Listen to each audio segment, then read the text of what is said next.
Dear students, good morning all of you. आप सभी का एक बार फिर से सर्वोदय पब्लिक स्कूल की ऑनलाइन क्लासेज में स्वागत है। प्यारे बच्चों, अपन पढ़ रहे थे अपने फर्स्ट पार्ट की थर्ड यूनिट जो प्रमुख राजनीतिक अवधारणाएं हैं उनके संबंध में, जिसमें अपन ने 2 लेसन पढ़ लिए थे। तीसरा लेसन अपना चल रहा था मार्क्सवाद में अपन ने मार्क्सवादी जो अवधारणा है उसके जो प्रारंभिक बातें हैं उसके बारे में पढ़ा, और इसका अपन ने एक जो महत्वपूर्ण सिद्धांत है जो कार्ल मार्क्स का एक सिद्धांतों का जो आधार है द्वंद्वात्मक भौतिकवाद सिद्धांत, उसको भी अपन ने पिछली कक्षा में पढ़ लिया था। आज की कक्षा में जो अपन पढ़ेंगे वो पढ़ेंगे ऐतिहासिक भौतिकवाद का जो सिद्धांत है उसके बारे में। तो कार्ल मार्क्स ने द्वंद्वात्मक भौतिकवाद जो सिद्धांत है इसके पूरक में ही एक सिद्धांत दिया था जिसका नाम रखा गया था ऐतिहासिक भौतिकवाद सिद्धांत, यानी कि ये उसी से संबंधित है। क्योंकि अपन पहले भी पढ़ा था कि द्वंद्वात्मक जो भौतिकवाद सिद्धांत है कार्ल मार्क्स का, वो पूरा का पूरा जो कार्ल मार्क्स की जितनी भी अवधारणाएं हैं उनके जो विचार हैं उनका क्या है, आधार है, तो उसी से संबंधित है। तो कार्ल मार्क्स है वो इतिहास की जो व्याख्या करता है वो इस ऐतिहासिक भौतिकवाद सिद्धांत के अंतर्गत करता है। कार्ल मार्क्स के अनुसार जो अपना इतिहास है उसका जो एक प्रकार से उन्होंने आगामी जो दृष्टिकोण अपने सामने रखा था वो मानव विकास के संबंध में बताया कि मनुष्य का और अपने समाज का जो विकास हो रहा है वो एक प्रकार से अपने जो ऐतिहासिक भौतिकवाद सिद्धांत है उसके अंतर्गत उन्होंने बताया कि जो अपने समाज का विकास हो रहा है, समाज का विकास वो भौतिक और आर्थिक कारणों से होता है। भौतिक व आर्थिक कारणों से होता है। कार्ल मार्क्स ने कहा था कि अपने समाज का जो विकास हो रहा है उसने जो ये ऐतिहासिक भौतिकवाद सिद्धांत है उसके अंतर्गत ये कहा कि जो मार्क्स की जो ये विचार हैं जो उन्होंने जो द्वंद्वात्मक भौतिकवाद सिद्धांत के अंदर दिए थे उसी के आधार पर उन्होंने इसकी आर्थिक व्याख्या की थी इतिहास के संबंध में। और कार्ल मार्क्स ने ये माना था कि मानव इतिहास में जो विभिन्न परिवर्तन होते हैं, मानव इतिहास में जो विभिन्न परिवर्तन होते हैं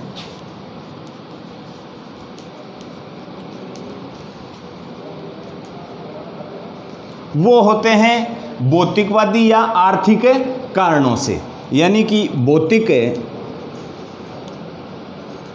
या अपन कह सकते हैं वह आर्थिक कारणों से, न कि किसी महान व्यक्ति या ऐतिहासिक जो दार्शनिक हुए हैं प्राचीन उनके आधार पर। तो इन्होंने जो परिवर्तन की बात की है कार्ल मार्क्स ने वो की है केवल भौतिकवादी जो तत्व होते हैं उसी के आधार पर क्या होता है अपने समाज में ये परिवर्तन हो रहा है। मूल रूप से इन्होंने जो बल दिया था इस ऐतिहासिक भौतिकवाद के अंदर वो दिया था आर्थिक स्थिति पर, कि जितने भी अपने समाज के अंदर जो परिवर्तन हो रहे हैं वो किस वजह से हो रहे हैं, आर्थिक स्थिति की वजह से हो रहे हैं या आर्थिक परिवर्तन की वजह से हो रहे हैं। कि मनुष्य की जब आर्थिक स्थिति मजबूत होगी तो निश्चित तौर पे उसके जो सामाजिक है, आर्थिक है, राजनीतिक है, उसमें अनेक प्रकार से उनकी क्या बढ़ेगी, प्रतिष्ठा बढ़ेगी। और इसी संबंध में कार्ल मार्क्स ने इस ऐतिहासिक भौतिकवाद सिद्धांत को समझने के लिए जो आर्थिक कारण बताए थे, इस आर्थिक कारणों को स्पष्ट करने के लिए इन्होंने इतिहास की कुल 6 अवस्थाएं बताई थी। यानी कि आर्थिक कारणों को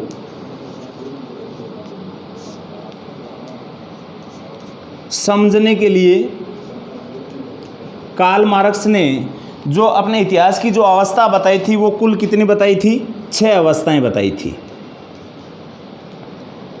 और उन 6 अवस्थाओं में इन्होंने इस ऐतिहासिक भौतिकवाद जो सिद्धांत है जो अपने समाज के अंदर परिवर्तन हो रहा है भौतिक या आर्थिक कारणों से उसको समझाने का प्रयास किया। तो अब अपन देखते हैं कि वो 6 अवस्थाएं कौन कौन सी थी। जो पहली अवस्था थी वो थी आदिम साम्यवादी अवस्था। आदिम साम्यवादी अवस्था, यह सबसे प्राचीन अवस्था थी। और इसके बाद में जो अवस्था बताई इन्होंने वो बताई थी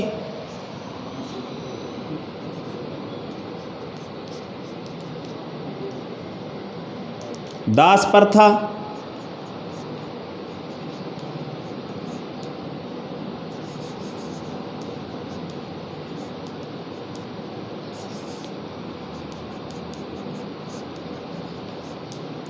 सामंती अवस्था,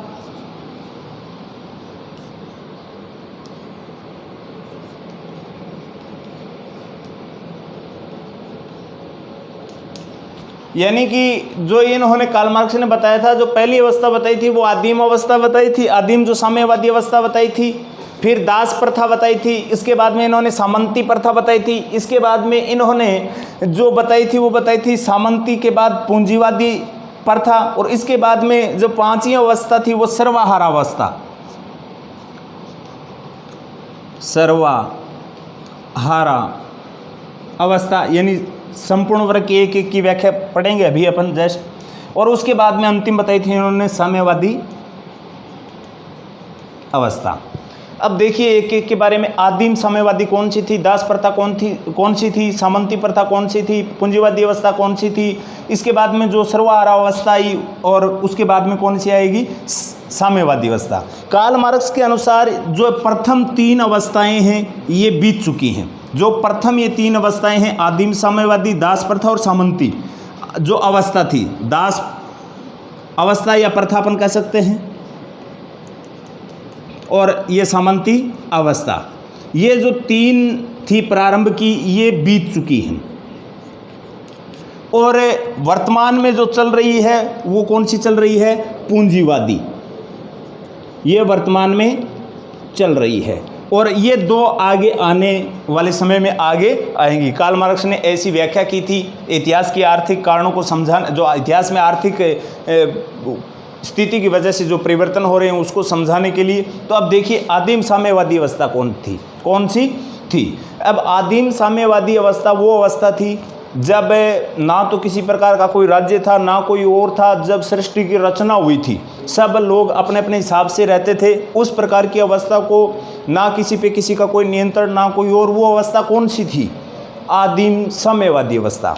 यानी सभी बराबर थे, आदि मानव थे उस समय, यानी प्रारंभिक काल था। उसके बाद में जैसे ही धीरे धीरे मनुष्य का विकास हुआ, दास प्रथा का प्रचलन आया, वो अवस्था कौन सी थी, दास अवस्था। उसके बाद में तीसरी अवस्था आई जो राजशाही शासन के अंतर्गत, जिसमें सामंतशाही अवस्था कहा गया था। सामंत होते थे, भूमि पे और पे उन पे विभिन्न प्रकार के कर वसूलने का कार्य किया जाता था, वो अवस्था कौन सी थी, सामंती अवस्था।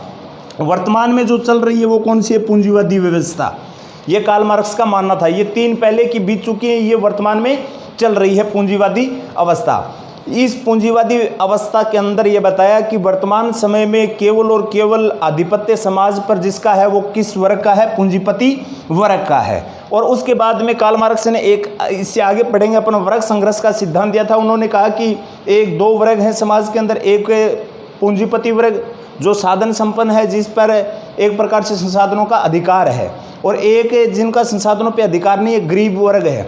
उन दोनों में जब संघर्ष होगा तो पूंजीपतियों का पतन होगा और सभी का शासन आ जाएगा। सर्वहारा वर्ग, मजदूर वर्ग के हाथ में उनमें सत्ता चली जाएगी, और अंत में फिर एक प्रकार से वर्ग विहीन समाज की कल्पना करता है कार्ल मार्क्स की। उसके बाद में सब दोबारा से लोग क्या हो जाएंगे, इक्वल हो जाएंगे, बराबर हो जाएंगे। वो कौन सी अवस्था आएगी, साम्यवादी अवस्था। तो ये प्रारंभ की तीन जो अवस्थाएं हैं ये गुजर गई हैं, वर्तमान में पूंजीवादी अवस्था चल रही है और ये आगामी समय में आएगी। इस आधार पर इन्होंने जो ऐतिहासिक भौतिकवाद जो सिद्धांत है उसमें जो अपने समाज के अंदर जो परिवर्तन हो रहे हैं उनका आधार लिया था, जो भौतिक या अपन कह सकते हैं आर्थिक कारण। उनको समझने के लिए इन्होंने इतिहास को कितने भागों में बांट दिया, 6 भागों में। यानी कि इतिहास के संबंध में इन्होंने जो ये इतिहास के विकास के संबंध में जो अवस्थाओं में विभाजन किया था वो कितने भागों में किया था, 6 भागों में।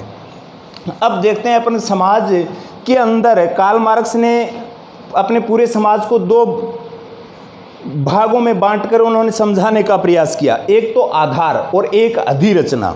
आधार के अंतर्गत इन्होंने लिया था, यानी अपने समाज को 2 भागों में बांटा था इन्होंने। एक तो आधार, और एक अधिरचना। आधार के अंतर्गत इन्होंने लिया था जो उत्पादन के संसाधन हैं, उत्पादन के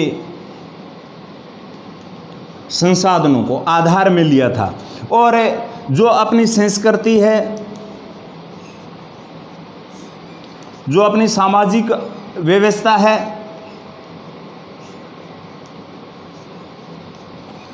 अपनी राजनीतिक स्थिति है, उसको किस में लिया था? अधिरचना में। और कार्ल मार्क्स का मानना था कि जो अपना ये पूरा समाज इस आधार पर दो भागों में बटा है, उसमें एक तो वर्ग वो है जिसका संपत्ति पे क्या है? अधिकार है। यानी दो वर्गों में विभाजित कर दिया था पूरे समाज को, दो वर्ग। एक वर्ग था पूंजीपति,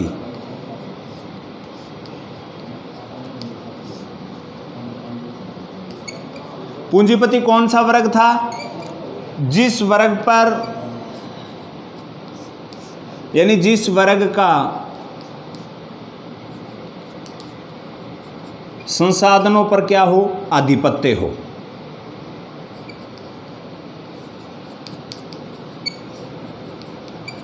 दूसरा वर्ग कौन सा था? सर्वहारा वर्ग या गरीब वर्ग, जिसका अधिकार इन संसाधनों पर नहीं था। अब ये पूंजीपति वर्ग है, ये किस पे शासन करते थे? इन सर्वहारा गरीब तबके के लोगों पर ये क्या करते थे? शासन करते थे। तब ये पूंजीपति तो क्या कहलाए? शोषक कहलाए, यानी कि ये शोषण करते थे, शोषक। और ये सर्वहारा वर्ग है, ये क्या कहलाए? शोषित।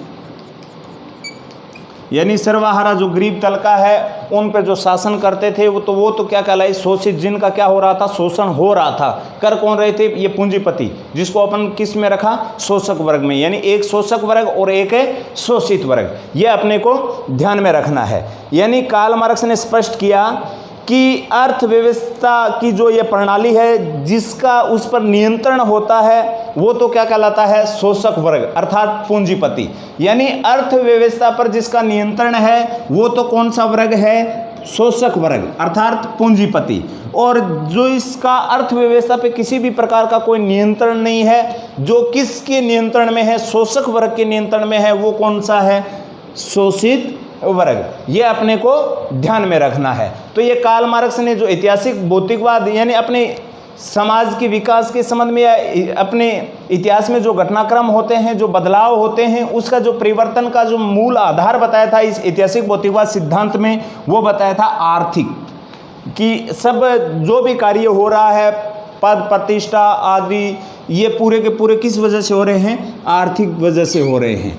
तो ये कार्ल मार्क्स का ऐतिहासिक भौतिकवाद सिद्धांत था। इसी के साथ अगर अपन देखते हैं इस कार्ल मार्क्स के इतिहास की जो ऐतिहासिक जो भौतिकवाद सिद्धांत है उसकी जो कुछ विशेषताएं अपने सामने आती हैं, वो आती हैं कि अपने जो मानव जीवन और सभ्यता का जो विकास हो रहा है वो किसी व्यक्ति या किसी महापुरुष की वजह से नहीं हुआ, वो किसकी वजह से हुआ है? आर्थिक तत्वों की वजह से हुआ है। ये अपने को ध्यान में रखना है। यानी कि इसका जो मूल निष्कर्ष निकलकर अपने सामने आता है या इसकी विशेषताओं में जिस पे ये सबसे ज़्यादा बल देता है इस सिद्धांत के आधार पर, तो ये कहता है कि अपने समाज का जो विकास हो रहा है, समाज का जो विकास हो रहा है वो किसी महापुरुष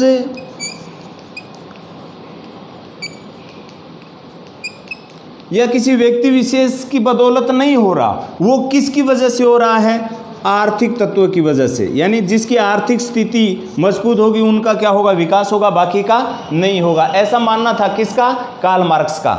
और इसी के साथ इन्होंने कहा था कि जो प्रत्येक युग में जो सामाजिक और राजनीतिक अवस्था में जिन वर्ग का या अपन कह सकते हैं जिस वर्ग का जो अधिकार होता है वो वर्ग हमेशा आर्थिक दृष्टि से क्या होता है? मजबूत होता है। यानी कि राजनीतिक प्रतिष्ठा या सामाजिक प्रतिष्ठा की अगर बात करें अपन, तो वही वर्ग ज़्यादा प्रभावशाली होता है जिस वर्ग की आर्थिक स्थिति क्या हो? मजबूत हो। अर्थात शोषक वर्ग की तरफ ये क्या कर रहा है? इशारा कर रहा है, जो पूंजीपति वर्ग है उसकी तरफ। इसी के साथ अगर अपन देखते हैं तो आर्थिक परिवर्तनों से जो राजनीतिक और सामाजिक परिवर्तन की बात भी ये कार्ल मार्क्स है वो ऐतिहासिक भौतिकवाद सिद्धांत के अंतर्गत करता है। और जो प्रारंभ की जो अवस्था है अपनी आदिम साम्यवादी अवस्था, उस सभी को छोड़कर जो यहाँ ये पूंजीवादी अवस्था है, यहाँ तक क्या चलता रहता है, संघर्ष चलता रहता है। यहाँ सब संघर्ष के बदौलत सर्वहारा वर्ग आता है, बाद में साम्यवादी अवस्था में सब लोग क्या हो जाते हैं, इक्वल हो जाते हैं। इस प्रकार की बात किस सिद्धांत के अंतर्गत करता है कार्ल मार्क्स, ऐतिहासिक भौतिकवाद सिद्धांत के अंतर्गत। इसी के साथ अगर अपन अब बात करते हैं कि इसकी आलोचना भी अपन से पूछी जा सकती है, ऐतिहासिक भौतिकवाद सिद्धांत की आलोचना भी है, क्योंकि जो इस प्रकार से कार्ल मार्क्स केवल और केवल एक ही तत्व की तरफ इशारा कर रहा है, किसकी तरफ, आर्थिक तत्व की तरफ, लेकिन सभी परिवर्तन इस आर्थिक स्थिति की बदौलत नहीं किए जा सकते, ये भी इसके अंतर्गत आता है। यानी कि इसमें अनावश्यक रूप से जो आर्थिक तत्व हैं उन पे क्या दिया गया है, बल दिया गया है, वो इसके किस में आता है, विभिन्न कारणों में आता है या इसकी आलोचना में आता है। इसी के साथ अगर अपन बात करते हैं कि आर्थिक आधार पर ऐतिहासिक घटनाओं के संबंध में प्रवर्तन की बात करता है, तो केवल आर्थिक घटनाओं की वजह से ये क्या नहीं हुआ है, परिवर्तन नहीं हुआ है, ये भी इस ऐतिहासिक भौतिकवाद सिद्धांत की आलोचना के अंतर्गत आएगा। साथ में अगर अपन बात करते हैं तो राजनीतिक सत्ता पर एकमात्र अधिकार वो किसका स्वीकार करता है, जो वर्ग आर्थिक दृष्टि से क्या है, मजबूत है।